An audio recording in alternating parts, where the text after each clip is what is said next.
सो अभी हम लोग स्टडी करेंगे कॉन्सेप्ट ऑफ एब्जॉर्प्टिविटी, रिफ्लेक्टिविटी और ट्रांसमिसिविटी। ठीक है, तो मैंने क्या किया, यहाँ पर जस्ट एक कोई भी रैंडम बॉडी मैंने बना दिया। ठीक है, और इस बॉडी को हम लोग कुछ particular amount of heat supply कर रहे हैं।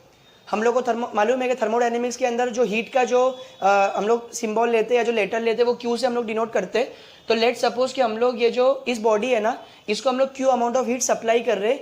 क्यू अमाउंट ऑफ हीट हम लोग इस बॉडी के ऊपर इंसिडेंट कर रहे हैं। ठीक है, या मैंने लिखा हूँ कि Q is the amount of heat incident on the body और Q is the amount of heat supplied to the body. ठीक है, अब होगा क्या, जब ये बॉडी को हीट मिलेगी ना, तो इस बॉडी का मटेरियल कुछ ऐसा है कि ये कुछ अमाउंट ऑफ हीट जो है वो एब्जॉर्ब कर लेगा। ठीक है, कुछ अमाउंट ऑफ हीट जो मतलब जो भी आप उसको एनर्जी दे रहे हो, जो भी आप उसको हीट दे रहे हो, उस एनर्जी में से कुछ अमाउंट ऑफ एनर्जी वो एब्जॉर्ब कर लेगा। ठीक है, कुछ अमाउंट ऑफ एनर्जी वो रिफ्लेक्ट कर देगा और कुछ अमाउंट ऑफ एनर्जी जो है ना वो ट्रांसमिट कर देगा। ठीक है, तो यहाँ पे जैसे कि ये क्यू ए दिख रहा है कि Q A is the amount of heat absorb by the body. ठीक है, इस जब आपने क्यू सप्लाई किया तो उसमें से कुछ अमाउंट उसने एब्जॉर्ब कर लिया। तो कितना एब्जॉर्ब किया, let suppose Q A amount उसने एब्जॉर्ब कर दिया, राइट। अब कुछ पार्ट उसने क्या किया, कुछ पार्ट उसने रिफ्लेक्ट कर दिया, कुछ पार्ट उसने रिफ्लेक्ट कर दिया। तो लेट्स से कि Q R is the amount of heat reflected by the body, और वो कहाँ से आया, वो यही क्यू से आया। ठीक है, ये कोई अलग से कोई कंपोनेंट नहीं आया है। ठीक है, जो आपने क्यू सप्लाई किया उसी के अंदर से ये क्यू ए निकला, उसी के अंदर से ये क्यू आर निकला, और फाइनली जो ये तीसरा पार्ट था तो ये बॉडी ने क्या कर दी, वो ट्रांसमिट कर दी। ठीक है, तो क्यूटी इज द, आप देखोगे, amount of heat transmitted by the body, right. तो अगेन मैं आपको बोल रहा हूँ कि ये जो तीन कंपोनेंट्स है ना, क्यू ए, क्यू आर और क्यूटी, ये कोई अलग से कोई कंपोनेंट्स नहीं आए। ठीक है, हम लोग ने एक्चुअली ये हीट सप्लाई की और ये हीट तीन पार्ट में टूट गई। ये हीट जो है वो तीन पार्ट्स में स्प्लिट हो गई। उसमें से एक पार्ट जो है वो बॉडी ने एब्जॉर्ब कर ली, एक पार्ट बॉडी ने रिफ्लेक्ट कर दी और कुछ पार्ट जो है बॉडी ने ट्रांसमिट कर दी, राइट। सो अब अगर मुझे ये जानना है कि इस बॉडी ने एक्चुअली में कितना एब्जॉर्ब करी, ठीक है, इस हीट का, ये जो हीट अगर आपने क्यूए दी है उसमें से कितना हीट उसने एब्जॉर्ब करी, तो उसके लिए हम लोग के पास एक पैरामीटर है जिसको हम लोग बोलते हैं coefficient of absorptivity. Coefficient of absorptivity, तो जैसे कि इसका नाम ही बता रहा है कोएफिशिएंट ऑफ एब्जॉर्प्टिविटी, तो ये आपको ये बताएगा कि आपकी बॉडी ने कितनी हीट जो है वो एब्जॉर्ब करी है, राइट। तो इसको हम लोग सिंबल ए से डिनोट करते हैं और इसका जो मैथमेटिकल एक्सप्रेशन है वो है क्यू ए अपॉन क्यू। यानी अगर आपको मैं डेफिनेशन वाइज बोलूं तो the amount of heat absorb by the body to the amount of heat incident on the body. ठीक है, याद रखने की जरूरत नहीं, मतलब इसको याद करने की जरूरत नहीं, ऑटोमेटिकली आप ये देख के डेफिनेशन लिख सकते हो। Coefficient of absorptivity is defined as the amount of heat absorb by the body to the amount of heat actually incident on the body, right. इसी तरीके से अगर मुझे ये जानना है कि मतलब कितनी अमाउंट ऑफ एनर्जी जो है इस पर्टिकुलर क्यू की, कितनी अमाउंट ऑफ एनर्जी रिफ्लेक्ट हो गई, तो उसके लिए मैं एक और कोएफिशिएंट को डिफाइन करूंगा जिसको हम लोग बोलते हैं, जिसको हम लोग सिंबल आर से डिनोट करते हैं, और ये है क्यू आर अपॉन क्यू, यानी कि the amount of heat reflected by the body to the amount of heat which is actually incident on the body. और सिमिलरली अगर मुझे ये जानना है कि भाई इस बॉडी ने कितनी हीट को ट्रांसमिट करी, तो उसके लिए मैं जो ये डिफाइन करूंगा टी आर, ठीक है, which is equal to the amount of heat transmitted by the body to the amount of heat absorb by the body, right. So यहाँ पे मैंने लिख दिया हो कि ए जो है वो कोएफिशिएंट ऑफ एब्जॉर्प्टिविटी है, या इसको कोएफिशिएंट ऑफ एब्जॉर्प्टेंस भी बोलते हैं। तो आप कोएफिशिएंट ऑफ एब्जॉर्प्टिविटी बोलो या कोएफिशिएंट ऑफ एब्जॉर्प्टेंस बोलो या फिर कोएफिशिएंट ऑफ एब्जॉर्प्शन बोलो, बात एक ही है। इसी तरीके से आर जो है वो है कोएफिशिएंट ऑफ रिफ्लेक्टिविटी या फिर कोएफिशिएंट ऑफ रिफ्लेक्टेंस या फिर कोएफिशिएंट ऑफ रिफ्लेक्शन, तीनों में एक ही बात है। और ये जो टी आर है, टी आर को बोलते हैं कोएफिशिएंट ऑफ ट्रांसमिसिविटी या फिर कोएफिशिएंट ऑफ ट्रांसमिटेंस या फिर कोएफिशिएंट ऑफ ट्रांसमिशन, बात एक ही है, राइट। अब बच्चों यहाँ पर है ना, समझने वाली बात यह है कि ये जो क्यू ए है और ये क्यू आर है और ये क्यू टी है, ये तीनों ही कंपोनेंट जो है वो क्यू से कम होंगे, राइट। क्योंकि जैसे कि मैंने आपको बोला कि क्यू ए, क्यू आर और क्यू टी कोई अलग से कंपोनेंट्स नहीं है जो हम लोग, जो बॉडी को हम लोग दे रहे हैं, रादर ये जो क्यू अमाउंट सप्लाई कर रहे हैं ना उसी में से निकल रहे, राइट। तो ये क्यू ए जो है वो क्यू से कम होगा, सिमिलरली ये क्यू आर जो है वो क्यू से कम होगा और ये क्यू टी जो है वो क्यू से कम होगा। इसका मतलब क्या है कि ये जो रेशियो है क्यू ए अपॉन क्यू, ये हमेशा 1 से कम होगा बच्चों, ये हमेशा 1 से कम होगा। और सपोज मतलब आपकी कोई ऐसी बॉडी है जो कोई अमाउंट ऑफ हीट जो है वो एब्जॉर्ब नहीं कर रही है, आप उसको हीट दे रहे हो बट वो एब्जॉर्ब नहीं कर रही है, तो डिनोमिनेटर तो उसके इसमें प्रेजेंट है बट न्यूमिनेटर जो है वो जीरो हो गया, राइट। अगर न्यूमिनेटर जीरो हो गया दैट मींस ए का वैल्यू जो है वो जीरो हो गया। तो इससे हमको ये पता चला है कि जो ए का वैल्यू है यानी कोएफिशिएंट ऑफ एब्जॉर्प्टिविटी है, ये जीरो से ज़्यादा हो सकता है, जीरो हो सकता है, जीरो से ज़्यादा हो सकता है, या फिर वन हो सकता है, या फिर 1 से कम हो सकता है, ठीक है। मतलब अगर मैं सिंपल इसकी रेंज लिखूं तो it can be less than और equal to 1 but it will be more than और equal to 0। It can be less than और equal to 1 and more than और इक्वल टू 0, ठीक है। 0 हो सकता है, 0 से ज़्यादा हो सकता है, 1 हो सकता है, 1 से कम हो सकता है। सकता है। सेम यहाँ पे भी वही केस है, क्यू आर भी क्यू से कम होगा, राइट। तो जब ये क्यू आर क्यू से कम होगा तो ये रेशियो फिर से 1 से कम आएगा। तो अगेन ये रेशियो भी मतलब अगर मैं आर की भी रेंज बोलूँ तो it can be less than और equal to 1 and it can be more than और इक्वल टू 0। सिमिलरली ये जो टी आर का वैल्यू भी है तो this T R is also a coefficient, तो ये भी आपका it can be less than और इक्वल टू 1 और it can be more than और इक्वल टू 0, राइट। अब यहाँ पे आप देखो मैंने यहाँ पे लिखा हो A can be less than और equal to 1, R can be less than और equal to 1, T R can be less than और इक्वल टू 1। तो लेस देन 1 कब है वो तो मैं आपको बता दिया, ठीक है, लेस देन 1 कब है वो तो मैंने आपको एक्सप्लेन कर दिया। लेकिन ये एक्जैक्टली इक्वल टू 1 कब होगा हम लोग उसके भी केसेस देखने वाले, ठीक है। अब यहाँ पर बच्चों एक छोटा सा एक्सप्रेशन है जो आप लोगों को ध्यान में रखना है। हम लोगों ने यहाँ पर ए को, आर को और टी को जो है वो डिफाइन कर दिए, राइट। अब अगर आप ये तीनों को ऐड कर दोगे A plus R plus T R, now that will be equal to Q A by Q plus Q R by Q plus Q T by Q, correct. So यहाँ पर तीनों का डिनोमिनेटर तो सेम है ना, तो मैंने कॉमन डिनोमिनेटर लिख दिया और न्यूमरेटर में लिख दिया Q A plus Q are plus Q T. अब जैसे कि मैंने आप लोगों को बोला कि ये बॉडी को जब आप हीट सप्लाई करोगे तो इसी हीट के 3 कंपोनेंट्स बन जाएंगे, क्यू ए क्यू आर और क्यू टी। तो ये जो क्यू ए क्यू आर और क्यू टी अगर ये तीनों को मैं ऐड करूंगा तो ये ऐड करके कलेक्टिवली क्या बनेंगे, ये क्यू बनेंगे, ठीक है। तो यहाँ पे आ जाएगा क्यू अपॉन क्यू और ये क्यू अपॉन क्यू कैंसिल हो गया, आ जाएगा 1। तो इससे बच्चों एक बहुत ही इंपॉर्टेंट हमको जो है ना रिलेशन पता चल रहा है कि A plus R plus T R यानी कि sum of coefficient of absorptivity plus reflectivity plus transmittivity is actually equal to 1, ठीक है। ये 1 होगा। ये तीनों कोएफिशिएंट्स का एडिशन जो है ये 1 से ज़्यादा कभी भी नहीं आएगा, ये 1 से कम कभी भी नहीं आएगा, ठीक है। ये हमेशा जो है ना वो एक्जैक्टली इक्वल टू 1 होगा। देखो अगर आप है ना इंडिविजुअल ए आर और टी के वैल्यूज को देखो तो ये 1 से कम हो सकते हैं, 1 हो सकते हैं, ठीक है, उसमें कोई प्रॉब्लम नहीं है। लेकिन जब अभी तीनों कोएफिशिएंट्स को ऐड कर दोगे तो ये 1 से कम कभी भी नहीं होंगे, राइट, और ये 1 से ज़्यादा भी कभी नहीं होंगे, ये तीनों एक्जैक्टली इक्वल टू 1 होंगे। अब जैसे मैं अगर आपको एग्जाम्पल दूँ तो लेट से आपका ए का वैल्यू मतलब 0.6 आया, सपोज आपका ए का वैल्यू 0.6 आया और आपका जो आर का वैल्यू लेट से 0.8 है, 0.2 है, सपोज आपका ए का वैल्यू 0.6 और आर का वैल्यू 0.2 है। तो 0.6 का मतलब 60% और 0.2 का मतलब 20%। दैट मीन्स कि आप जो भी हीट सप्लाई कर रहे हो उसका 60% जो है, 60% वो बॉडी क्या कर रही है, वो बॉडी एब्जॉर्ब कर रही है, उसका 20% जो है वो बॉडी रिफ्लेक्ट कर रही है।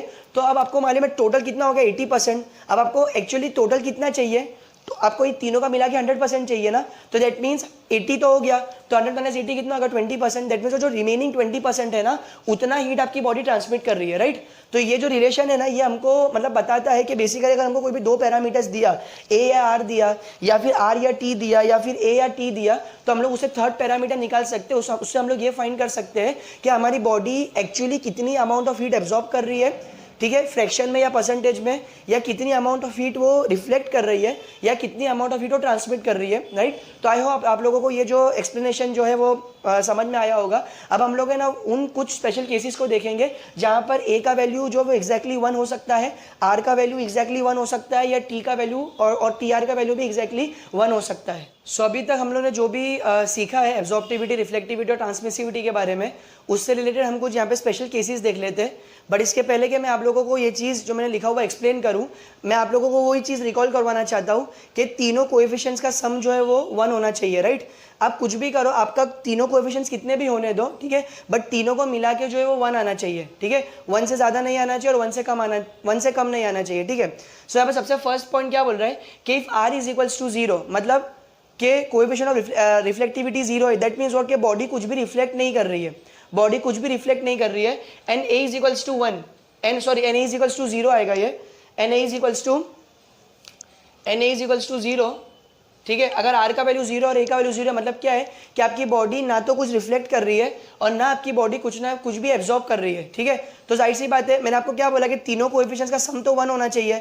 तो अगर ये 2 कोएफिशिएंट 0 है और तीसरा अगर 1 चाहिए, दैट मीन्स ये जो टी आर है ये कंप्लीटली 1 होना चाहिए, तभी वो सम 1, वो तीनों कोएफिशिएंट्स का सम जो है वो 1 हो जाएगा, राइट। सो यहाँ पर आर का वैल्यू 0, ए का वैल्यू 0 है, तो ऑब्वियसली बात है टी आर का वैल्यू 1 होना पड़ेगा। अब अगर टी आर का वैल्यू 1 है, इसका मतलब क्या है कि the body is a perfect transmitter, यानी 1 आया ना मतलब 100%। इसका मतलब ये है कि आप है ना जितनी भी हीट बॉडी को सप्लाई कर रहे हो वो पूरी के पूरी ट्रांसमिट कर रही है, ना तो कुछ पार्ट रिफ्लेक्ट करती है ना कुछ पार्ट एब्जॉर्ब करती है, पूरी की पूरी हीट जो है बॉडी ट्रांसमिट कर देती है। और ऐसी बॉडी को हम लोग क्या बोलते हैं, ऐसी बॉडी को हम लोग बोलते हैं परफेक्ट ट्रांसमीटर। सो नेक्स्ट यहाँ पर है डायथर्मनस बॉडी, ठीक है। तो ये कैसी टाइप की बॉडीज होती है, ठीक है, ये वो बॉडीज है या मैंने लिखा हुआ है हीट कैन पास, मतलब ये वो बॉडीज है जो अपने अंदर से हीट को अलाउ करेगी, ठीक है, जो अपने अंदर से हीट को अलाउ करेगी पास होना। देखो बच्चों, सिंपल कॉन्सेप्ट है कि अगर आपकी बॉडी में हीट मतलब अंदर ही स्टोर्ड हो गई, दैट मीन्स वो एब्जॉर्ब हो गई, ठीक है। अगर आपकी बॉडी की सरफेस से हीट जो है वो मतलब ऐसी रिफ्लेक्ट हो गई, दैट मीन्स वो रिफ्लेक्ट हो गई। लेकिन अगर आपकी बॉडी से हीट पास हो गई, दैट मीन्स वो क्या हो रही है, आपकी बॉडी हीट को ट्रांसमिट कर रही है। और ऐसी बॉडीज जो आपकी हीट को ट्रांसमिट करे, जो आपकी हीट को पास करे, ऐसी बॉडीज को हम लोग बोलते हैं डायथर्मिनस बॉडीज। ऐसी बॉडीज को हम लोग बोलते हैं डायथर्मिनस बॉडीज। और क्योंकि ये अपने अंदर से हीट को पास करेंगी, ठीक है। अब हो सकता है कुछ पार्ट एब्जॉर्ब करे, हो सकता है कुछ पार्ट रिफ्लेक्ट करे, वो इंपॉर्टेंट नहीं है, लेकिन ये हीट को पास करेगी। और जब ये हीट को पास करेगी तो उसका ट्रांसमिटिविटी का जो वैल्यू है या जो कोएफिशिएंट ऑफ ट्रांसमिटेंस है उसका वैल्यू जो है वो जीरो नहीं आएगा, ठीक है। क्योंकि जीरो अगर आ गया इसका मतलब क्या है कि वो बॉडी पास नहीं करने दे रही है। लेकिन आपको मालूम है डायथर्मिनस बॉडीज पास करने देती है, इसका मतलब क्या है कि उसमें ट्रांसमिटेंस का जो वैल्यू होगा तो वो कुछ ना कुछ तो रहने वाला है। इसलिए मैंने यहाँ पे लिखा TR is not equals to 0। तो इसके एग्जाम्पल क्या है बच्चों, इसके एग्जाम्पल है ग्लास है, कॉर्ड्स है, सोडियम क्लोराइड है। अगेन आप टेक्स्ट बुक देखोगे तो आपको बहुत सारे एग्जांपल्स दिखेंगे, लेकिन जस्ट मतलब पता चले कि भाई कौन सी बॉडीज एक्चुअली डायथर्मिनस होती है। तो ये जो है वो उसके एग्जांपल्स है, glass, cord, sodium chloride, hydrogen, ये सारी बॉडीज हमारी डायथर्मिनस बॉडीज होती है। सो थर्ड हम लोग यहाँ पर केस देखते हैं कि अगर TR का वैल्यू 1 है, TR का वैल्यू अगर 0 है, दैट मीन्स कि आपकी बॉडी कुछ भी ट्रांसमिट नहीं कर रही है, आपकी बॉडी कुछ भी ट्रांसमिट नहीं कर रही है, तो दैट A+R+T=1 है। अगर TR का वैल्यू 0, दैट मीन्स A+R कितना हो जाएगा, A+R कलेक्टिवली जो है 1 हो जाएगा। अब ऐसी बॉडीज जो कोई भी अपने से हीट को ट्रांसमिट नहीं करती है उनको हम लोग क्या बोलते हैं, then such a body is called as an opaque body, ठीक है। Such a body is called as an opaque body. देखो डायथर्मिनस बॉडीज वो थी जो अपने से हीट को अलाउ कर रही थी पास करना, लेकिन वो बॉडीज जो अपने अंदर से हीट को पास नहीं होने देती है, ट्रांसमिट, देखो एब्जॉर्ब करेगी, एब्जॉर्ब कुछ ना कुछ करेगी, रिफ्लेक्ट भी कुछ ना कुछ करेगी, लेकिन वो ट्रांसमिट कुछ भी नहीं करेगी। तो ऐसी बॉडीज को हम लोग क्या बोलते हैं, ऐसी बॉडीज को हम लोग बोलते हैं ओपेक बॉडीज, राइट। और largely opaque bodies are called as athermanous bodies. अब लार्जली ओपेक बॉडीज का मतलब क्या, देखो लार्जली ओपेक बॉडीज का मतलब ऐसा नहीं कि बहुत बॉडी लार्ज है, यहाँ पे लार्जली का मतलब वो वैसा वाला लार्ज नहीं है। लार्जली ओपेक बॉडीज का मतलब क्या है कि ऐसी बॉडी जिसको आप बहुत हीट सप्लाई कर रहे हो, आप उसको बहुत हीट सप्लाई कर रहे हो, लेकिन वो अपने अंदर से हीट को पास होने दे रही नहीं है, अपने अंदर से हीट को मतलब it is not allowing the heat to pass through it, right. तो ऐसी बॉडीज को हम लोग बोलेंगे लार्जली ओपेक बॉडीज। और ऐसी लार्जली ओपेक बॉडीज को टेक्निकल लैंग्वेज में हम लोग बोलते हैं अथर्मिनस बॉडीज। तो डायथर्मिनस बॉडीज वो थी जो कि हीट को अलाउ कर रही थी पास करना, और अथर्मिनस बॉडीज जो है वो लार्जली ओपेक बॉडीज है, यानी ये अपने अंदर से हीट को अलाउ नहीं करेगी पास करना। अगेन मैं आपको बोलता हूँ कुछ ना कुछ पार्ट एब्जॉर्ब हो जाएगा, कुछ पार्ट रिफ्लेक्ट हो जाएगा, बट ट्रांसमिट कुछ भी नहीं होगा। तो इसके कुछ एग्जांपल्स है, जैसे कि यहाँ देखो अपने वुड है, आयरन है, कॉपर है, बेंजीन है। तो ये वो बॉडीज है जो कि एक्चुअली अथर्मिनस बॉडीज है। फिर if TR is equals to 0, अगर आपकी ट्रांसमिसिविटी की वैल्यू जो है वो 0 है, मतलब आपकी बॉडी कुछ भी ट्रांसमिट नहीं कर रही है, and A is equal to 0, इसका मतलब है आपकी बॉडी कुछ भी एब्जॉर्ब भी नहीं कर रही है, ठीक है। आपकी बॉडी को आप हीट सप्लाई कर रहे हो बट वो कुछ भी एब्जॉर्ब नहीं कर रही है, और सिमिलरली वो कुछ भी ट्रांसमिट भी नहीं कर रही है। तो अगेन वो जो एडिशन है A+R+TR का, वो तो 1 होना चाहिए। अगर TR भी 0 है, अगर A भी 0, दैट मीन्स R का वैल्यू 1 है। और अगर R का वैल्यू 1 है, इसका मतलब क्या है, ये वो बॉडी है जिसको आप जितनी भी हीट सप्लाई कर रहे हो ना, वो सारी की सारी हीट को रिफ्लेक्ट कर रही है, वो सारी की सारी हीट को रिफ्लेक्ट कर रही है। जैसे आप देखो मिरर्स वगैरह देखो, आप मिरर्स को आप हीट सप्लाई करोगे तो वो ज़्यादा मतलब गर्म नहीं होते, राइट। क्यों, अपने से हीट को इतने एब्जॉर्ब नहीं करते, क्योंकि वो जो उनकी सरफेस होती है वो हाईली पॉलिश्ड होती है। तो इसके लिए वो क्या करते हैं, सारी हीट को जो है वो रिफ्लेक्ट कर देते। लेकिन अगेन परफेक्ट रिफ्लेक्टर्स जो होते हैं, परफेक्ट रिफ्लेक्टर्स एग्जिस्ट नहीं करते, ठीक है। आप कितनी भी अच्छी बॉडी बना लो, कितना भी हाईली पॉलिश्ड बॉडी बना लो, कुछ ना कुछ पार्ट रहेगा जो एब्जॉर्ब होगा, कुछ ना कुछ पार्ट रहेगा जो कि ट्रांसमिट होगा। लेकिन अगर मैं थ्योरेटिकल स्टैंड पॉइंट से देखूं, अगर मैं थ्योरेटिकल पॉइंट ऑफ व्यू से देखूं, तो ऐसी बॉडीज जो पूरी के पूरी हीट को रिफ्लेक्ट कर देती है, तो ऐसी बॉडीज को हम लोग क्या बोलेंगे, हम लोग बोलेंगे परफेक्ट रिफ्लेक्टर। और उस केस में उसका जो कोएफिशिएंट ऑफ रिफ्लेक्टिविटी होगा, यानी कि जो कोएफिशिएंट R होगा, वो 1 हो जाएगा। और अगर TR का वैल्यू जो है वो 0 है, दैट मीन्स अगेन आपकी बॉडी कुछ भी ट्रांसमिट नहीं कर रही है, और R का वैल्यू भी 0 है। देखो पहले क्या था, A का वैल्यू 0 था, दिस टाइम R का वैल्यू 0 है, मतलब आपकी बॉडी ना तो कुछ हीट ट्रांसमिट कर रही है और ना ही आपकी बॉडी कुछ भी हीट जो है वो रिफ्लेक्ट कर रही है। तो इसका मतलब क्या है कि A का वैल्यू 1 होना चाहिए, राइट। तो A का वैल्यू 1 है, दैट मीन्स क्या है कि आप है ना जो भी हीट बॉडी को दे रहे हो वो पूरी के पूरी हीट एब्जॉर्ब कर रही है, वो कुछ भी उसमें से रिफ्लेक्ट नहीं कर रही है, कुछ भी उसमें से ट्रांसमिट नहीं कर रही है, राइट। सो ऐसी बॉडीज को हम लोग क्या बोलेंगे, ऐसी बॉडीज को हम लोग बोलेंगे परफेक्ट एब्जॉर्बर। जब R का वैल्यू 1 था तो हम लोग उसको बोलते हैं परफेक्ट रिफ्लेक्टर। जब टी आर का वैल्यू 1 था फर्स्ट पॉइंट में, तो वहाँ पे हम लोग उसको बोलते हैं परफेक्ट ट्रांसमीटर। और अब जब ए का वैल्यू 1 होगा तो हम लोग ऐसी बॉडीज को बोलेंगे परफेक्ट एब्जॉर्बर। क्या बोलेंगे? Perfect absorber. और परफेक्ट एब्जॉर्बर को हम लोग इस पर्टिकुलर चैप्टर में एक बहुत ही कॉमन नेम से जानते हैं, जिसको हम लोग बोलते हैं perfectly black body. Perfectly black body, again मैं आपको बताऊं कि ब्लैक बॉडी का मतलब ये नहीं कि ये बॉडी एक्चुअली ब्लैक कलर की होगी, ये टेक्निकल लैंग्वेज में इसका मतलब है ब्लैक बॉडी, राइट। तो जब मैं परफेक्टली ब्लैक बॉडी बोलता हूं ना बच्चों, अभी मतलब जैसे जैसे हम लोग लेक्चर में आगे जाएंगे, अगर मैं कभी भी परफेक्टली ब्लैक बॉडी बोलूंगा तो तुरंत आपके दिमाग में स्ट्राइक होना चाहिए कि ऐसी बॉडी होती है जो कोई भी हीट को ट्रांसमिट भी नहीं करती, कोई भी हीट को रिफ्लेक्ट भी नहीं करती, ये सारी के सारी हीट को क्या करती है? एब्जॉर्ब कर देती है, राइट। तो मतलब perfect absorber is actually known as a perfectly black body. और जिस तरीके से परफेक्ट रिफ्लेक्टर एग्जिस्ट नहीं करता है, उसी तरीके से परफेक्ट एब्जॉर्बर भी एग्जिस्ट नहीं करता है। आप कितनी भी हीट सप्लाई करो, ऐसा जरूरी नहीं है कि वो पूरी की पूरी हीट आपको एब्जॉर्ब करेगा, कुछ ना कुछ, भले ही मतलब बहुत कम परसेंट, लेट से 1% तो भी रिफ्लेक्ट करेगा, 1% तो भी ट्रांसमिट करेगा, लेकिन कुछ ना कुछ रिफ्लेक्ट और ट्रांसमिट जरूर करेगा। लेकिन हम लोग जो theoretical again point of view से पढ़ते हैं, तो वहां पे हम लोग परफेक्ट एब्जॉर्बर की बात करते हैं। और परफेक्ट एब्जॉर्बर वो जो कि सारी की सारी हीट को एब्जॉर्ब कर ले, कुछ भी अपने अंदर से ना रिफ्लेक्ट होने दे और ना ट्रांसमिट होने दे, और इसको हम लोग हमारे मतलब अगेन टेक्निकल लैंग्वेज में हम लोग उसको बोलते हैं परफेक्टली ब्लैक बॉडी। सो अभी हम लोग स्टडी करेंगे अगेन इस चैप्टर के one of the most important parts को, जो कि है फेरीज ब्लैक बॉडी, राइट। तो आप रिकॉल करो, जब मैं आप लोगों को एब्जॉर्प्टिविटी, रिफ्लेक्टिविटी और ट्रांसमिसिविटी के अलग अलग केसेस एक्सप्लेन कर रहा था, तो वहाँ पर मैंने लास्ट पॉइंट में आपको क्या बताया कि ऐसी बॉडीज जो कि कोई भी अमाउंट ऑफ हीट ट्रांसमिट भी ना करे और वो रिफ्लेक्ट भी ना करे, दैट मीन्स वो पूरी की पूरी एब्जॉर्ब कर ले, तो ऐसी बॉडीज को हम लोग क्या बोलेंगे? ऐसी बॉडीज को हम लोग बोलेंगे perfectly black bodies, right. Perfectly absorbers बोलेंगे, या उनको हम लोग इस चैप्टर के कॉन्टेक्स्ट में हम लोग उनको परफेक्टली ब्लैक बॉडीज बोलेंगे, राइट। सो क्योंकि इसका नाम है परफेक्टली ब्लैक बॉडी, इसका मतलब ये सारी एनर्जी को एब्जॉर्ब करेगा। बट नेचर में तो कोई बॉडी परफेक्टली ब्लैक बॉडी होती नहीं है, वहाँ पे कुछ अमाउंट ऑफ बॉडी मतलब कुछ अमाउंट ऑफ हीट जो है वो रिफ्लेक्ट भी होने वाली है, कुछ अमाउंट ऑफ हीट ट्रांसमिट भी होने वाली है। बट जो अमाउंट ऑफ हीट रिफ्लेक्ट होगी या जो ट्रांसमिट होगी ना, उसका जो प्रोपोर्शन होगा या उसका जो मैग्नीट्यूड होगा वो बहुत ही कम होगा कंपेयर टू उस हीट के जो कि एब्जॉर्ब हो रही है। जैसे अगर आपकी ब्लैक बॉडी है, तो अगर उसमें 98% अगर आप समझो, इमेजिन करो 98% तक अगर हीट एब्जॉर्ब हो रही है, तो सिर्फ रिमेनिंग 2% होगी जो कि मिल के, अगर 98% एब्जॉर्ब हो रही है तो रिमेनिंग 2% जो है वो मिल के रिफ्लेक्ट और ट्रांसमिट होगी।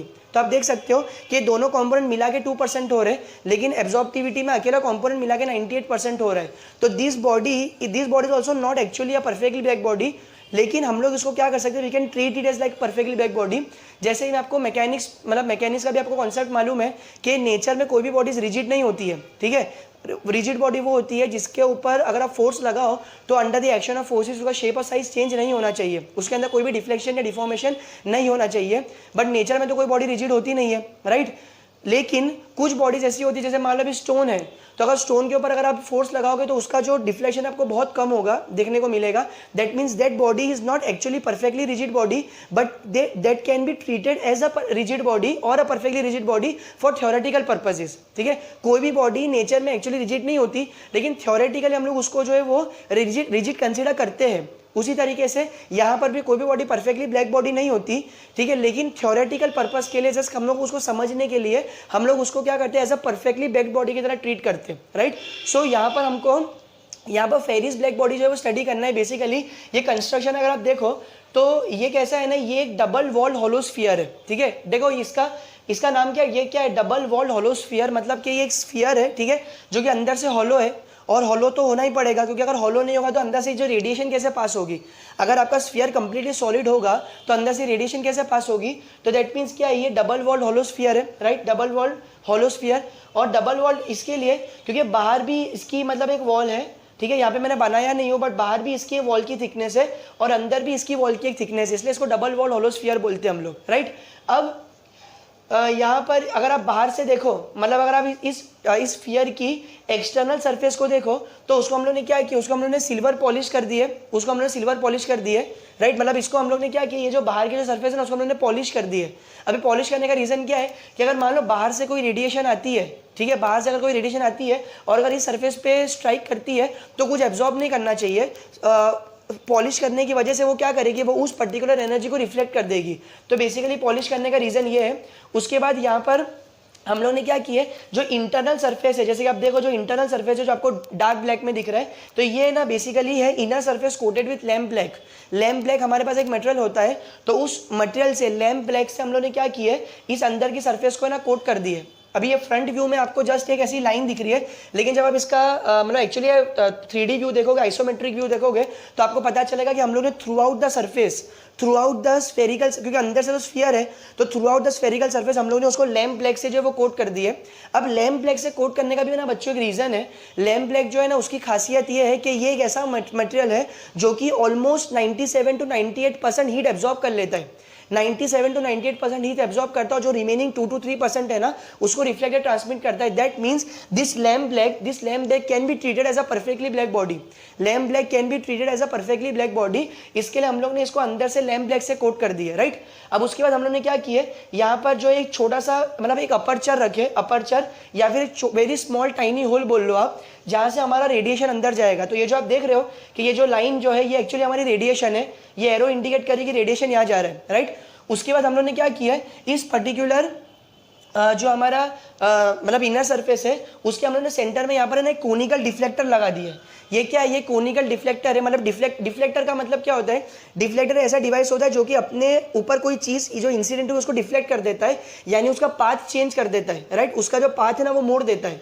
और ये कैसा है, कोनिकल डिफ्लेक्टर है। अभी इसको बेसिकली लगाने का रीज़न क्या है बच्चों, कि यहाँ से ना जब आपकी इंसिडेंट रेडिएशन आएगी, ठीक है, तो मतलब कोई भी ऐसा चांस नहीं होना चाहिए कि वो इंसिडेंट रेडिएशन वापस किसी भी वजह से रिफ्लेक्ट बैक हो जाए, ठीक है। हम लोग क्या चाहते हैं कि जो भी इंसिडेंट रेडिएशन आ रही है तो वो पूरी के पूरी है ना मतलब अंदर ही जाके एब्जॉर्ब होना चाहिए। तो बेसिकली ये डिफ्लेक्टर अगर आप ध्यान से देखो, ये डिफ्लेक्टर क्या करेगा, ये डिफ्लेक्टर है ना यहाँ से मतलब ये रेडिएशन आ रही है, यहाँ पे डिफ्लेक्टर पे पड़ेगी, जैसे ही डिफ्लेक्टर पे पड़ेगी डिफ्लेक्टर क्या करेगा, उसका पाथ को मोड़ देगा। तो यहाँ से ये जो रेडिएशन यूँ आ रही है वो अब यूँ जाएगी, ठीक है। अब ये यूँ जाने के बाद यहाँ पे लैम्प ब्लैक के ऊपर ये जो लैम्प ब्लैक मटेरियल है इसको एब्जॉर्ब, ये लैम्प ब्लैक उसको एब्जॉर्ब कर लेगा। हम लोग आगे चल के किरचॉफ्स लॉ पढ़ेंगे, जब लोग किरचॉफ्स लॉ पढ़ेंगे मैं आपको बताऊंगा कि जो भी एनर्जी जो एब्जॉर्ब होती है वही रिफ्लेक्ट भी होती है, यानी कि good absorber is a good emitter. कोई भी ऐसा मटेरियल जो कि एनर्जी को एब्जॉर्ब करता है तो वो एनर्जी को एमिट भी करता है। तो क्योंकि यहाँ से डिफ्लेक्टर से ये जो एनर्जी आ रही, ये जो रेडिएशन आई, ये जब डिफ्लेक्टर पे पड़ेगी और डिफ्लेक्टर सॉरी ये जो एनर्जी आई ये जब आपकी लैम्प ब्लैक पे पड़ेगी, लैम्प ब्लैक जब उसको एब्जॉर्ब करेगा तो क्यों क्या good absorber is a good emitter according to Kirchhoff's law, तो ये ना यहाँ से एमिट भी करेगा, ठीक है, यहाँ से एमिट भी करेगा। लेकिन ये एमिशन जो है ना वो थोड़ा सा कम हो जाएगा क्योंकि कुछ एनर्जी तो एब्जॉर्ब हो गई, अब एमिशन उसके मुकाबले में कम होने वाला है। इसी तरीके से फिर ये एमिट होकर लेट्स से यहाँ जाएगी, तो यहाँ पे भी लैम्प ब्लैक है तो यहाँ पे भी एब्जॉर्ब करेगा, फिर वो एमिट करेगा, वहाँ से एमिट करके यहाँ निकलेगी, ठीक है। उसके बाद फिर यहाँ से लैम्प ब्लैक पे जाएगी, फिर ये एब्जॉर्ब करेगा, उसके बाद ये एमिट करेगा और यहाँ से निकल के, मतलब बोलने का ये है कि ये जो एक बार आपने जब यहाँ से इंसिडेंट रेडिएशन दिया उसके बाद ये जो रेडिएशन है ये अंदर ही मल्टीपल इंटरनल रिफ्लेक्शंस जो है वो सफ़र करने वाला है। ऑल्दो ये एब्जॉर्ब कर रहा है लेकिन इसको बोलते हैं मल्टीपल इंटरनल रिफ्लेक्शंस, MIR, इसको बोलते हैं मल्टीपल इंटरनल रिफ्लेक्शंस। ये क्या करेगा, ये जो रेडिएशन है ना ये अंदर ही मतलब यहाँ से यहाँ गई, फिर यहाँ रिफ्लेक्ट हुई, फिर यहाँ से यहाँ गई, फिर यहाँ रिफ्लेक्ट हुई, इस तरीके से रिफ्लेक्ट होगा और फाइनली एक टाइम ऐसा आएगा कि जब है ना मतलब सारी एनर्जी जो है ये, क्योंकि अल्टीमेटली अगर कहीं भी रिफ्लेक्ट होगा तो लैम्प ब्लैक के ऊपर तो पड़ने वाला है ना, और लैम्प ब्लैक क्या एक perfectly black body, that means के एक टाइम ऐसा आने वाला है कि जब ये लैम्प ब्लैक जो वो सारी एनर्जी को एब्जॉर्ब कर लेगा और फाइनली कोई एनर्जी बचेगी नहीं इसको मतलब आगे रिफ्लेक्ट करवाने के लिए। तो बेसिकली हम लोग ने ये जो डेमोन्स्ट्रेशन देखे ये एक ब्लैक बॉडी के रिस्पेक्ट में था, और ब्लैक बॉडी एक ऐसी बॉडी होती है कि जिसके ऊपर अगर आप एनर्जी दो तो वो एनर्जी एब्जॉर्ब कर ले, ऑलमोस्ट मैक्सिमम पार्ट उसका एब्जॉर्ब कर ले और बहुत ही कम पार्ट रिफ्लेक्ट और ट्रांसमिट करे। और यहाँ पे वही हो रहा है, यहाँ पर जो भी आप एनर्जी दे रहे हो, यहाँ पे इनिशियली आप ज़्यादा एनर्जी दे रहे हो, ठीक है, लेकिन वो मल्टीपल इंटरनल रिफ्लेक्शन की वजह से एक टाइम ऐसा आएगा कि जब ये लैम्प ब्लैक सारी एनर्जी एब्जॉर्ब करेगा फाइनली आपको रिफ्लेक्शंस देखने को ही नहीं मिलेगा। तो आपका जो ब्लैक बॉडी का जो डेमोन्स्ट्रेशन था, जो एक्सपेरिमेंट है, जो आप बताना चाहते हो कि ये एक्जैक्टली ब्लैक बॉडी है, वो पर्पज आपका फुलफिल हो गया। अब अगर इसको आप एक प्रैक्टिकल एग्जांपल से भी समझ सकते हो, मान लो आपके पास एक बहुत बड़ा रूम है, ठीक है, बहुत बड़ा रूम है और कंप्लीटली डार्क रूम है, उसमें लाइट का कोई सोर्स नहीं है। अब उस बड़े रूम के अंदर लेट सपोज आप एक छोटा सा बल्ब लगा देते हो, ठीक है, अगर आप छोटा सा बल्ब लगाते हो तो आप लॉजिकली भी ये चीज़ आंसर करोगे कि जब आप उस बल्ब को चालू करोगे तो वो बल्ब क्या करने वाला है, वो पूरे रूम में लाइट नहीं फैलाएगा। अगर मान लो उसी रूम में अगर आप एक ट्यूबलाइट लगा देते या अगर आप बड़ा सा लेट से एक जो है वो लैंटर्न लगा देते तो फिर वहाँ पे आपका पूरा रूम लाइट अप हो जाता। लेकिन क्योंकि रूम का एरिया बहुत बड़ा है और जो बल्ब जो है मतलब बल्ब क्योंकि वो बल्ब भी लाइट दे रहा है, बट उसकी जो लाइट है वो इतनी नहीं है कि रूम के पूरे एरिया को कवर करे। तो उससे होगा क्या, आपको है ना पूरे रूम में लाइट देखने को नहीं मिलेगी। इसका मतलब क्या है कि वो जो लाइट जो बल्ब आपका देगा तो वो रूम के अंदर ही, रूम की जो कि वॉल्स है, तो वॉल से मल्टीपल इंटरनल रिफ्लेक्शंस होगा और फाइनली एक टाइम ऐसा होगा कि आपको रूम में लाइट बहुत ही कम देखने को मिलेगी, आपकी इंटेंसिटी बहुत कम हो जाएगी। तो वो जो छोटा सा बल्ब है उतने बड़े रूम के अंदर एक अपर्चर की तरह काम करेगा ना। सेम यहाँ पे भी तो वही हो रहा है। अगर आप इसको एक रूम ले लो और अगर आप ये जो अपर्चर को बल्ब ले लो तो यहाँ पे भी तो वही हो रहा है कि धीरे धीरे धीरे जो रेडिएशन की जो इंटेंसिटी वो डिमिनिश होती जा रही है और वो कहाँ जा रही है, वो अल्टीमेटली इस लैम्प ब्लैक के अंदर एब्जॉर्ब हो रही है। और यही तो हमारा फेरिस ब्लैक बॉडी बताता है। तो आई होप ये कंस्ट्रक्शन जो आप लोगों को समझ में आया होगा। ये मतलब बहुत इंपॉर्टेंट पार्ट है, इसके ऊपर मतलब हर साल बोर्ड्स वगैरह में क्वेश्चन आते ही है। तो ये चीज़ आपको डायग्राम के साथ प्रॉपर्ली मतलब बहुत अच्छे से एक्सप्लेन करने आनी चाहिए। अब हम लोग हमारे नेक्स्ट कॉन्सेप्ट की तरफ जाएंगे जो कि है किरचॉफ्स लॉ का।